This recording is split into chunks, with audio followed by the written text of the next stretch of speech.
నమో ఆంజనేయం నమో దివ్యకాయం నమో వాయుపుత్రం నమో సూర్యమిత్రం నమో నిఖిల రక్షాకరం రుద్రరూపం నమో మారుతిం రామదూతం నమామి నమో వానరేశం నమో దివ్యభాసం నమో వజ్రదేహం నమో బ్రహ్మతేజం నమో శత్రు సంహారకం వజ్రకాయం నమో మారుతిం రామదూతం నమామి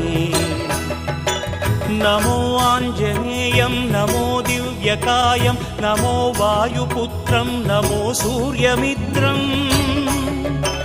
నమో నిఖిల కష్టంగా ఉన్నా సరే మకుటధారణ సర్గ పారాయణ చేస్తే మాత్రం వెంటనే బయటకు వచ్చేస్తారు.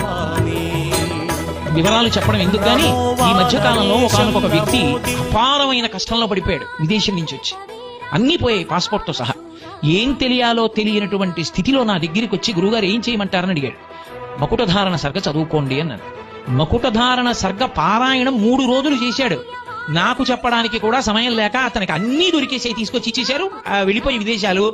అయ్యా నేను ఇక మానకుండా రోజు చదువుకుంటున్నానండి అన్నాడు. రామాయణంలో ఒక్కొక్క సర్గకంతంత శక్తి ఉంది.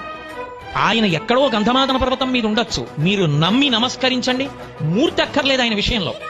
నమ్మి నిలబడి పిలిస్తే చాలు, వెంటనే వచ్చి రక్ష చేస్తారు మహానుభావుడు. అంతటి అద్వితీయ స్వరూపం. అందుకే చంద్రశేఖర భారతీ స్వామి వారు పుస్తకం పెట్టుకుని భక్తితో చదువుతుంటే వచ్చి కూర్చునేవారు. ఆయనే చేశారు నిర్ణయం. సుందరకాండ చెప్తే ఖాళీ కుర్చీ వెయ్యాలి, హనుమ వచ్చి కూర్చుని తీరుతారు.